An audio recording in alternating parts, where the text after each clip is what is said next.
Hello, everyone. My name is Padmini Nidumolu, and I'm the co-founder of the organization called Lean and Agile for Women. This is an initiative to bring the stories and narratives and inspiration and motivation from women across the world together so we all can learn from each other's culture, from each other's stories, from each other learnings, so we all can become powerful together. Together is the key word there. And there is so much power to this community, in this community, that we can leverage it. And we don't have to reinvent the wheel in many situations. As part of this organization, we have started an initiative in 2019 called LIA100, or Lean and Agile 100. This is to bring the 100 most influential women in the world together, get their stories, and on one platform called LIA100, and have you all learn and celebrate the women that are in lean spaces, agile spaces throughout the world. And there's so much to learn from these amazing women. And as part of today's session, we have Abby Osoba, all the way from Nigeria. And many of you probably know Abby already through her effort called the Agile Advisor, but I will start with a very brief introduction, but we will move on to learning more about Abby. Abby has tremendous experience in telecommunications, banking, retail, wholesale, technology, and various software industries. She's the CEO of the Agile Advisor Africa, Canada, and Agile for MEA. And she has over 16 years of experience working in Agile environments. She provided and still provides executive Agile coaching in over 10 countries, and she trained over 200 folks in various Agile concepts. And she has successfully led digital programs in over 6 countries. Abby is dedicated to innovation and operational excellence and facilitates the continuous improvement culture, which is so very important to the Agile Advisor as an initiative. Abby has also authored over 50 articles on Agile Advisors and more. She is an accomplished Agile facilitator and trainer, and she's a graduate of the University of Abuja in Nigeria, Rotman School of Management, University of Toronto, MIT Sloan School of Management, Harvard Business School. She's actively involved in the Agile community and is an organizer of several meetups in Canada, UAE, Egypt, Nigeria, and UK. Abby, very warm welcome. Thank you very much, Padmini. I'm really, really happy to be here with you, and thank you for your very kind words. Absolutely, our pleasure, Abby. So, I really am very inquisitive to understand, how did you get started on the Agile journey, and what enabled you to be where you are today? Okay. I got started on the Agile journey about almost 16 years ago, and a friend and a mentor of mine in the United States, whom I had been working with on many projects, both professionally and also outside of work, introduced me to Agile and said there are many and better practices out there other than project management, being a former project management guru himself. And he invited me over to the United States to attend a few sessions and a few training, and also meet with a few people. And from there, I actually got exposed into the Agile practice. And I was so fortunate that I was able to practicalize my learnings early on. A long time ago. I was given an opportunity to work on some projects in the United States. One organization was Cisco, and then there was also a bank. And I was able to, put my learnings and my understanding, my knowledge to practice. And from then on, I really, really liked working in the agile space under this guidance of my mentor. And I did that for a few years before moving back to Canada. And then I started to work as an agile coach within. I worked with many of the top banks in Canada, and also some wholesale organizations and retail organizations. And I did a few contracts, and then eventually I worked with some other consulting firms like CGI. And through CGI, I was able to do spend a lot of my time working with a lot of organizations within the private sector. And then I moved on to doing some work for the public sector in Canada. Overall, I spent almost most of my time working on agile projects while I was in Canada. And then even way back 2017, I then relocated to Nigeria. And then I still have since then continued to work. And then I set up my own company working with individuals and organizations. That is truly amazing. That's a pretty elaborate journey you have, right? You know, being in Canada and having a mentor in the US and working in Nigeria and so many more countries. That's I would say, a very rich landscape that you handled and are handling. Thank you. Thank That's you, Padmini. amazing. Yeah. So I'm very intrigued about the Agile Advisor, right? You know, that's the organization that you founded, and you've been doing fantastic things through it. Tell us how you got started, why you got started, why do you think it's important to have Agile Advisor, and how did you get started on in founding it? All right. So the backstory of this was that I actually founded Agile Advisor in Canada. And when I started Agile Advisor, the purpose at that time was to help people within the community, my community, to gain the expertise. And this came out of a huge need as a result of me being an enterprise agile coach for one of the major banks in Canada. In that role, I had to collaborate with so many other people within the industry. And I even started to work with HR of many organizations. And basically because they appreciated my experience, my expertise, and my knowledge. And there was a huge need to fill in certain roles like product owner, scrum master, as well as agile coach within certain organizations. And it was very glaring that there was a huge gap. You know, many people had certifications, but then, you know, certification is just a 2-day class. But then having that practical hands-on experience and able to support an organization, work with teams and all of that, there were not many people really that could do that. And so basically, what had happened is that I started this program, and I would train people. It was a 6 weeks program outside of certification. So you get your certification, you be certified, and you enroll in my class. And this 6 weeks program will take you through a very hands-on, practical hand-holding experience in order to know how to work with a team, facilitate agile transformation in different units for an organization. And so I started this with a group of people. The number grew very, very fast. And then from then, when I was working in Canada with all these individuals, I started to get requests from Africa, also from Nigeria specifically. People would join my class. The time zones were crazy. But then my network started to grow, and I found out that there was a huge need. And then I said to myself, I think in Nigeria, I think in Canada, there's more than enough people doing what I do. I need to go to a place where my skills and my expertise will be highly valued and appreciated. And also there's a huge need. At that time, I did my research, spoke to a few people, and, you know, there wasn't much activity going on when it comes to Agile within the Nigerian space. So I made up my mind, I relocated, I set up my business, the Agile Advisor Africa. This was way back 2017. So 3 years to be exact, a little over 3 years actually.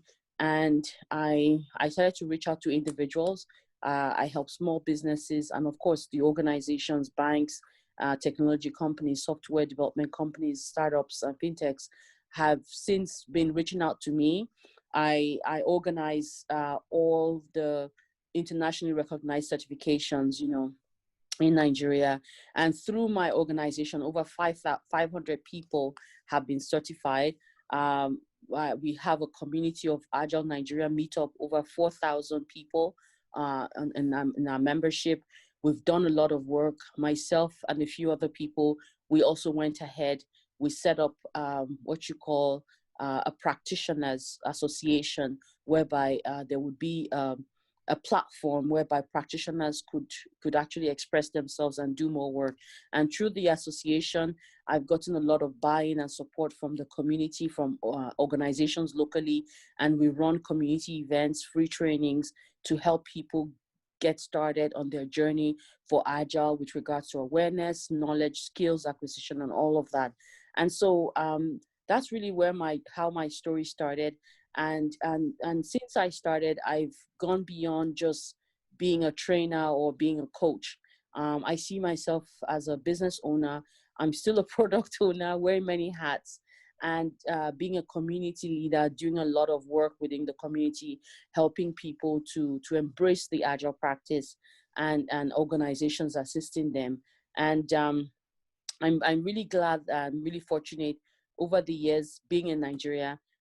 People have been able to recognize my efforts and my skills and my expertise, and I from time to time do work with different organizations. That is just amazing. The number of people you trained and the way you shifted back to Nigeria, recognizing the need in that part of the world is truly beyond a belief, because it takes a lot to move back to a place and with a vision to help the organizations but also the community. It's commendable, Abby. Thank you. Congratulations Thank you for very being much. able to do that. And it's a 3-year mark. So that kind of Yes. proves that it is successful and that place needs you the most. And you're I'm originally glad from you see it Nigeria. that way. You're originally from Nigeria, correct? Yes, yes. I'm originally from Nigeria. I'm now a dual citizen thanks to Canada. So, but yeah, coming back to Nigeria has been a huge challenge for me.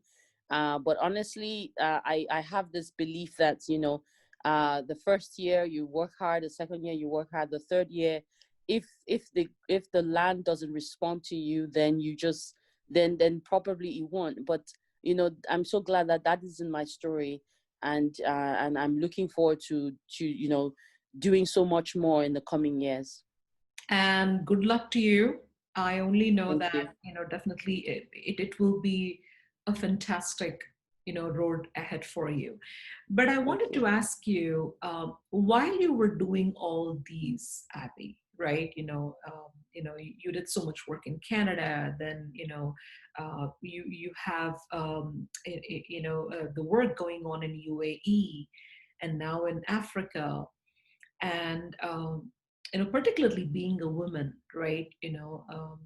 And we know that several parts of these organizations are heavily male dominated, and very often we find that we are one of the few women, or very possibly only women in the room, right? Now, in your journey so far, what challenges did you face? I will not ask you, did you face challenges? Because I know you would have faced challenges. Mm, What were the mm. challenges like? And most importantly, how did you overcome them? I think that's the message that I want this audience to take away.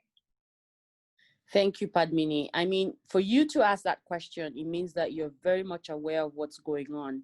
And I really, really appreciate you and your work and your own journey, your story for that, because you definitely, definitely relate. I'll tell you that when I was in Canada, many times in the boardroom, when I'm sitting with executives and I'm acting as an Agile coach, I'm always the only woman. Secondly, I'm always the only Black woman. for a long time, I was the only Black agile coach, female agile coach, in a lot of places, in meetups and all kinds of things. And I really got tired of that. I would speak at conferences. I'm the only Black coach or speaker. you know I've traveled the world, and it really gets tiring, and also it raises a lot of concern. And then I thought coming to Nigeria, being my own home, would be different, but I was very wrong. Up till today, Padmini, I'm still referred to as Mr. Abiodun Osoba in a lot of places. This is not outside of Africa. I'm talking about Nigeria, Right. right? So I'm Nigerian, right?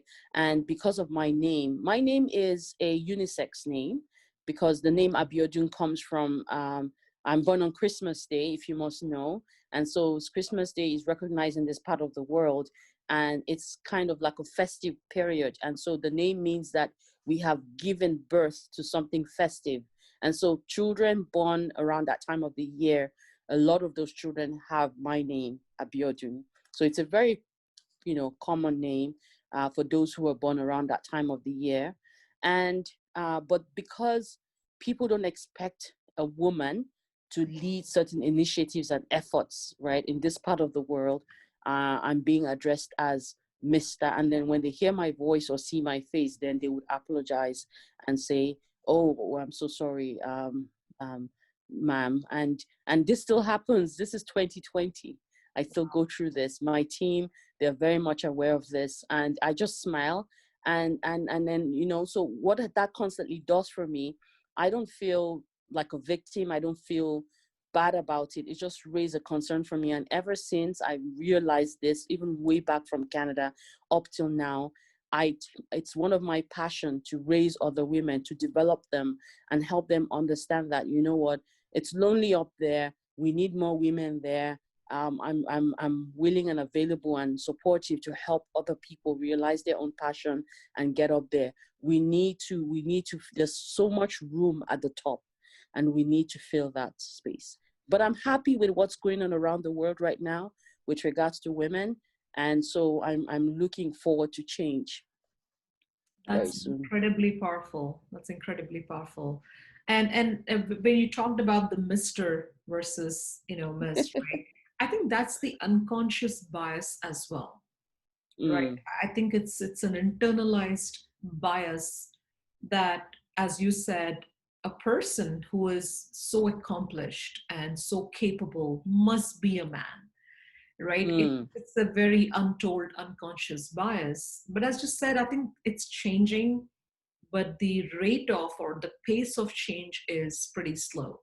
And that's why yes. we are bringing this platforms together, right, Abby? And one of the things that we do in Lean and Agile initiative is we enable the women to find their internal barriers, right? Because as you said, we need more room in the top, but we also hear from the organizations or folks that we have room, but we don't have enough women.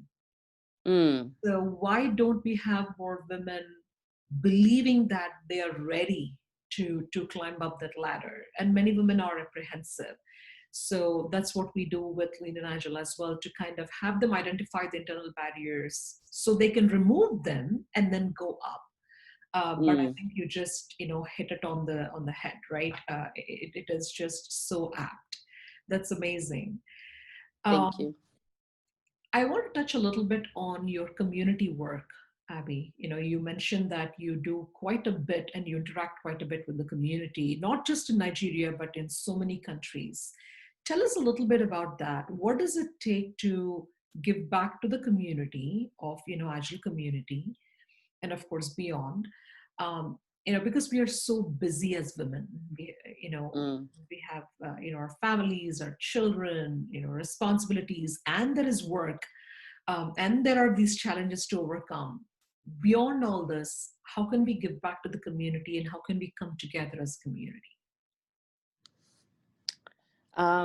my response to that is, you have to have a heart for people, for human beings.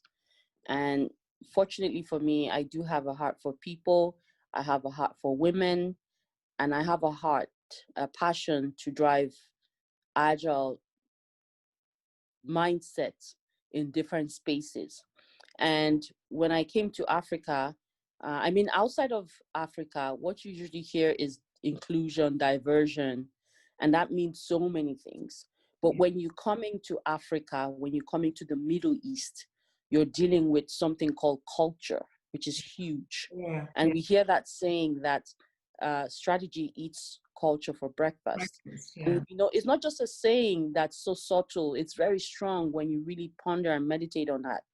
And over here, you know, with the adoption of Agile, when we're doing the awareness within the community, there's so many things that would strangulate the adoption of Agile, embracing the practices and the mindsets, right? So when we talk about culture, we can break it down. You know, there's so many issues there. There's the belief, there's the tradition, there's the gender, there's the religion, there's all kinds of ethics, you know, and multiple um, tribes, Yeah. even within Middle East or even within Africa. And all of these things are represented by human beings. And those human beings bring those behaviors into the organization, into the workplace.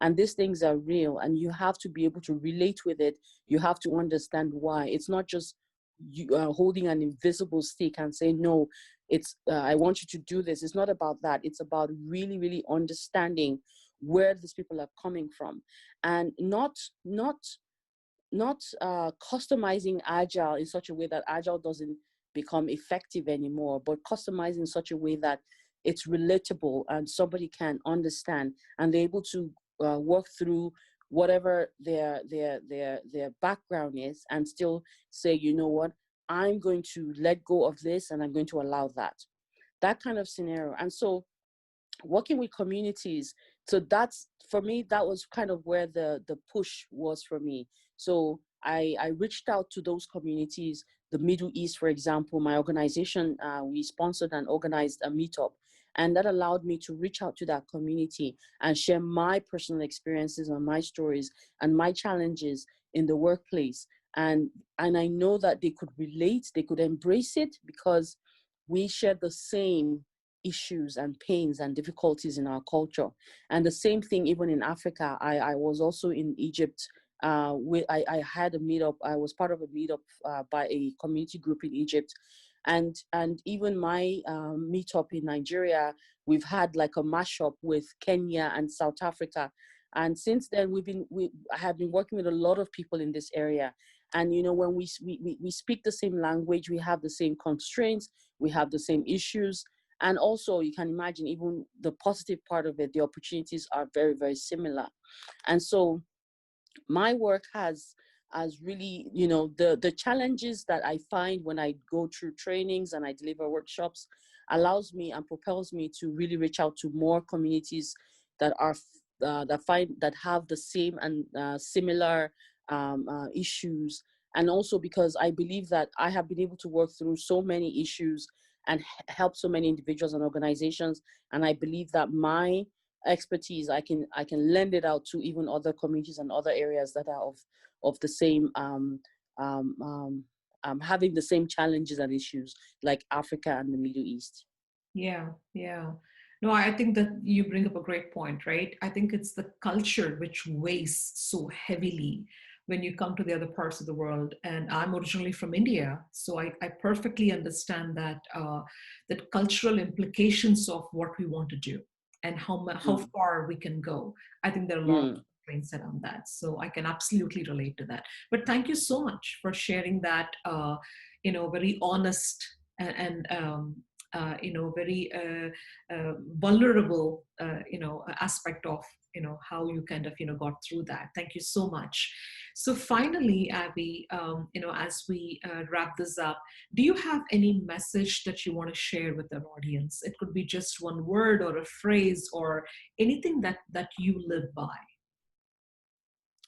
Well, my favorite phrase that I live by is don't ever give up. Um, so for me, everything was working against me initially. and everybody had an excuse. Even moving back from Canada, I spent 20 years in Canada and came back to Nigeria. And I knew that my mindsets, my way of living, my lifestyle had changed, and I wasn't accepted by my own people. Uh, you can imagine starting a new business under those Yeah. type of and that kind of environment. And I didn't give up. I many times I really wanted to be honest, but I didn't. I was able to find a really support group, support system that was able to help me, and I developed a coping mechanism that has helped me so far. I have somebody who kind of helps me walk through some of the issues, because sometimes I don't understand certain behaviors and certain responses, and then even some organizations, the why. But I've taken my time to really focus on culture, and I've been able to focus on more, focusing more on dealing with trying to understand empathy as it relates to my work, putting myself in the shoes of others, and being able to just really really understand and be patient, and you know uh, doing everything, whatever it is, to be focused. When I originally came to Nigeria, I wasn't with my family, and I made up my mind.